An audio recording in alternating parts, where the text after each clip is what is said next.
নমস্কাৰ আজি পুৱাৰ বাতৰিহঁতে মই আৰিফ আৰু এই মুহূৰ্তত ওলাই আহিছে বহুকেইটা গুৰুত্বপূৰ্ণ খবৰ। আজি হৈছে 29 আগষ্ট আৰু আজি ৰাতিপুৱা দেশৰ লগতে ৰাজ্যৰ বিভিন্ন প্ৰান্তৰ পৰা বহুকেইটা গুৰুত্বপূৰ্ণ খবৰ যুগুতোৱা হৈছে আৰু এই ধৰণৰ খবৰ নিতৌ চাই থাকিবলৈ আছাম টেক টক চেনেলটো ছাবস্ক্ৰাইব কৰি কাষতে থকা বেল আইকনটো প্ৰেছ কৰিব আৰু ভিডিঅ'টোত এটা লাইক কৰি মোক উৎসাহিত কৰিব। এতিয়া আহক আজিৰ এই খবৰকেইটা আৰম্ভ কৰোঁ।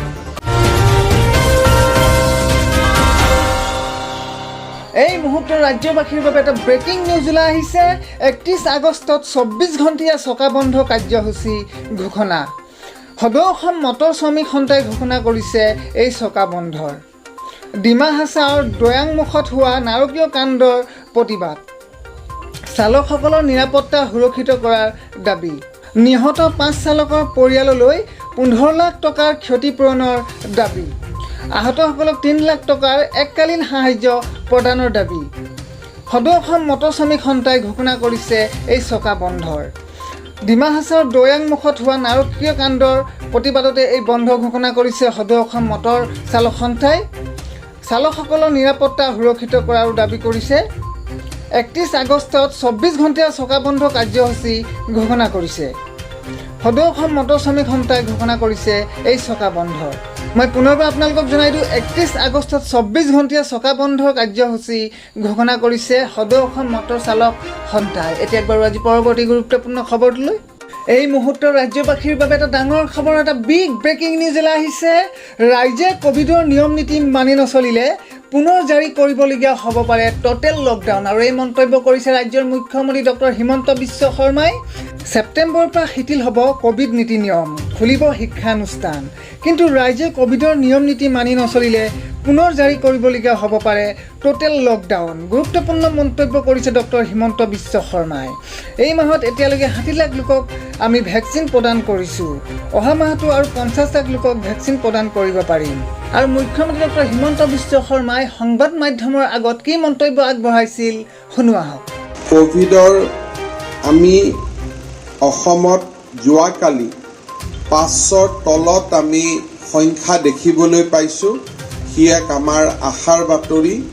অহা ছেপ্টেম্বৰ মাহৰ প্ৰথম সপ্তাহৰ পৰা আমি ৰাজ্যখনক আৰু কিছু খুলি দিয়া বা মুকলি কৰি দিয়াৰ চেষ্টা আমি হাতত লৈছোঁ আৰু আমি নিশ্চিত যে অসমৰ ৰাইজৰ সহযোগত আমি অসমক স্বাভাৱিক জীৱনলৈ উভতাই আনিব পাৰিম।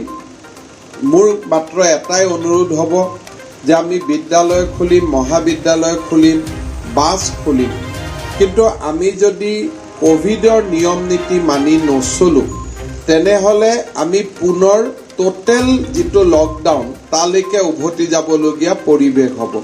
সেইকাৰণে যেতিয়া আমি ছেপ্টেম্বৰ মাহৰ প্ৰথম সপ্তাহৰ পৰা ক'ভিডৰ নিয়ম নীতি কিছু শিথিল কৰি দিম, ৰাইজে যাতে ক'ভিডৰ যিবিলাক ৰুলছ ৰেগুলেশ্যন স্বাস্থ্য বিভাগে দিব তাক যাতে মানি চলে তাৰ বাবে মই আহ্বান জনাম।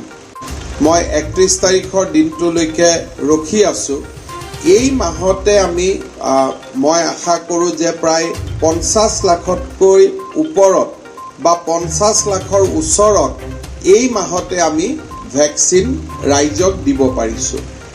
আৰু অহা মাহলৈও মই নিশ্চিত যে আৰু 50 লাখ লোকক আমি ভেকচিন দিব পাৰিম। এই মুহূৰ্তত জনধন একাউণ্ট থকাসকলৰ বাবে এটা সুখবৰ ওলাই আহিছে। আপোনাৰ জনধন একাউণ্টত 2 বা 10 হাজাৰ টকাৰ নহয়, পাব 2.5 লাখ টকাৰ সম্পূৰ্ণ বিনামূলীয়া লাভ। আৰু কেনেকৈ আপোনালোকে 2.5 লাখ টকা লাভ কৰিব সবিশেষ জনাইছোঁ আপোনালোকক এই খবৰতে। জনধন একাউণ্ট ধাৰকসকলে একাউণ্টত 2.30 লাখ টকাৰ বীমা, 1 লাখ টকাৰ দুৰ্ঘটনা বীমা, লগতে 30 হাজাৰ টকাৰ সাধাৰণ বীমা লাভ কৰে। প্ৰধানমন্ত্ৰী জনধন যোজনাৰ 7 বছৰ সম্পূৰ্ণ হৈছে। আঁচনিখনৰ অধীনত খোলা একাউণ্টৰ সংখ্যা কেইবছৰমানতে 3 গুণ বৃদ্ধি পাইছে। চলিত বৰ্ষৰ মাৰ্চলৈ জনধন একাউণ্টৰ সংখ্যা 14.62 কোটিৰ পৰা 43 কোটিলৈ বৃদ্ধি পাইছে। এই সন্দৰ্ভত প্ৰধানমন্ত্ৰী নৰেন্দ্ৰ মোদীয়ে টুইট কৰি দেশবাসীক শুভেচ্ছা দিছে। জনধন আঁচনিৰ ফলত দৰিদ্ৰ লোকসকলে তেওঁলোকৰ বেংক একাউণ্ট খুলিবলৈ সক্ষম হৈছে। এই আঁচনিৰ অধীনত যিসকলে একাউণ্ট খোলে তেওঁলোকে সহজলভ্য বীমা পেঞ্চন আৰু অন্যান্য অৰ্থনৈতিক সুবিধা লাভ কৰে। জনধন একাউণ্ট ধাৰকসকলক তেওঁলোকৰ একাউণ্টত 2.30 লাখ টকাৰ বীমা কভাৰেজ দিয়া হয়। একাউণ্ট ধাৰকসকলে 1 লাখ টকাৰ দুৰ্ঘটনা বীমা লগতে 30,000 টকাৰ সাধাৰণ বীমা লাভ কৰে। যদি দুৰ্ঘটনাত একাউণ্ট ধাৰকৰ মৃত্যু হয় তেন্তে 2 লাখ টকা পৰিশোধ কৰা হয়। সেই হিচাপত মুঠ 2.5 লাখ টকা লাভ কৰে, অৰ্থাৎ 2.5 লাখ টকা লাভ কৰে। প্ৰধানমন্ত্ৰী জনধন যোজনাৰ অধীনত একাউণ্ট খুলিবলৈ ৰাজহুৱা খণ্ডৰ বেংকত একাউণ্ট খুলিব লাগিব। কিন্তু যদি কোনোবাই বিচাৰে তেন্তে ব্যক্তিগত বেংকতো এই একাউণ্ট খুলিব পাৰে। যদি তেওঁৰ ছেভিং একাউণ্ট আছে ইয়াক জনধন একাউণ্টলৈ পৰিৱৰ্তন কৰিব পাৰি। যদি ভাৰতৰ নাগৰিক আৰু কাৰোবাৰ বয়স 10 বছৰতকৈ অধিক হয় তেন্তে তেওঁ একাউণ্ট খুলিব পাৰে।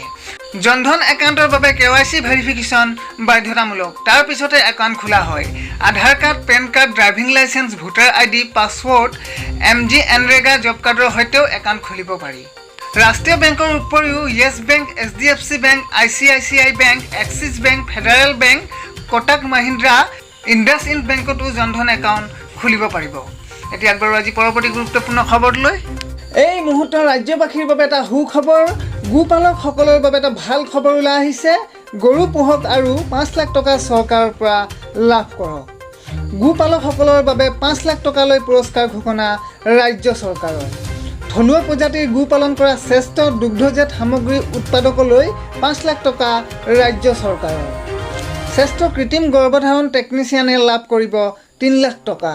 শ্ৰেষ্ঠ দুগ্ধ সমবায় দুগ্ধ উৎপাদক প্ৰতিষ্ঠানে লাভ কৰিব 2 লাখকৈ টকা।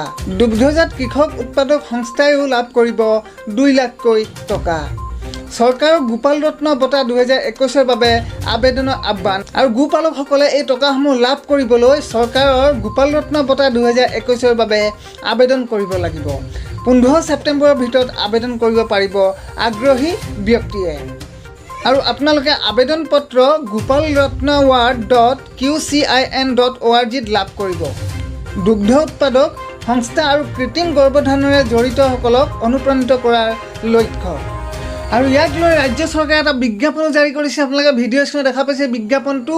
গোপাল ৰত্ন বঁটা 2021 দুগ্ধ উৎপাদক সংস্থা আৰু কৃত্ৰিম গৰ্ভধাৰণৰ লগত জড়িত কাৰিকৰী লোকসকলক অনুপ্ৰাণিত কৰাৰ লক্ষ্যৰে দেখা পাইছে বঁটা প্ৰদানৰ শ্ৰেণীসমূহ দেখা পাইছে। থলুৱা প্ৰজাতিৰ গো পালন কৰা শ্ৰেষ্ঠ দুগ্ধজাত সামগ্ৰী উৎপাদক, শ্ৰেষ্ঠ কৃত্ৰিম গৰ্ভধাৰণ টেকনিচিয়ান, শ্ৰেষ্ঠ দুগ্ধ সমবায় তথা দুগ্ধ উৎপাদক প্ৰতিষ্ঠান, দুগ্ধজাত কৃষক সংস্থাই আবেদন কৰিব পাৰিব। আবেদন কৰিবলৈ দৰ্শন কৰিব আপোনালোকে, মই ক'লোৱে আপোনালোকক পৰ্টেল gopalratnaward.qcin.org।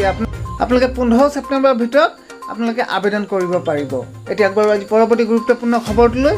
এটা অতিকৈ শিহৰণকাৰী ঘটনা পোহৰলৈ আহিছে। পত্নীৰ গোপন অংশ চিলাই থলে নিজ স্বামী। আৰু এই ঘটনাটো ক'ত সংঘটিত হৈছে জনাইছোঁ আপোনালোকক এই খবৰতে।